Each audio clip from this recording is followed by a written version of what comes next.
CSK Chepauk के अंदर जब 209 भी डिफेंड नहीं कर पाई, 209 बनाने के बाद भी मैच नहीं जीत पाई, तो कैप्टन ऋतुराज गायकवाड़ ने उस हार की वजह बताई। मैच के बाद कहा कि देखो, ऑनेस्टली कहूं तो एक अच्छा स्कोर था। विकेट पे आप जब देखेंगे 209 बड़ा होता है, लेकिन यह विकेट फास्ट बॉलर्स के लिए अच्छा था। जब स्पिनर की बारी आई तो ग्रिप हो रही थी, बैट पे उतनी अच्छी बॉल आ नहीं रही थी। मैं पूछ रहा हूँ भैया, सबने रन मारे हैं साहब, आपके बल्ले पे नहीं आ रही होगी। कहा कि स्लोअर बॉल भी ग्रिप हो रही थी पेसर्स की।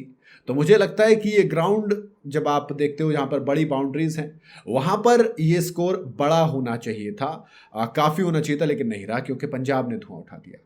फिर राहुल चहर पर बात की तो कहा कि देखो, 3 सीमर्स थे हमारे पास, तो अब हमें एक रिस्ट स्पिनर चाहिए था, थोड़ा सा वो जो मिडल ओवर में आ सके, जो पावर प्ले के बाद इफेक्ट डाल सके, तो इसलिए हम राहुल चहर की तरफ गए और हमें लगा कि वही हमें हेल्प करेगा। लेकिन कई बार चीज़ें ऑफ डे हो जाती हैं और राहुल चहर के लिए वही ऑफ डे था, तभी वो पिटाई हो गई, वरना वो शायद काम कर जाता, बट काम किया नहीं। शायद इसी वजह से भारी पड़ गए।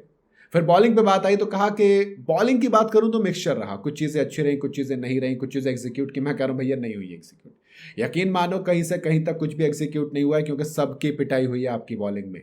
आपकी बैटिंग पर भी सवाल है। तो कई सारी वजह है, लेकिन हार में बॉलिंग और बैटिंग दोनों की वजह नहीं है, खाली बॉलिंग इंपॉर्टेंट रही है आपकी। हाँ, श्रेयस अय्यर और ऋतुराज गायकवाड़ ने क्लियर वो चीज़ कही कि हमने जिस तरीके से बाउंड्री और सिक्सेस गए, तो वो प्रेशर हम बिल्ड ही नहीं कर पाए पंजाब पे। पंजाब ने हर जगह खुद को आगे रखा।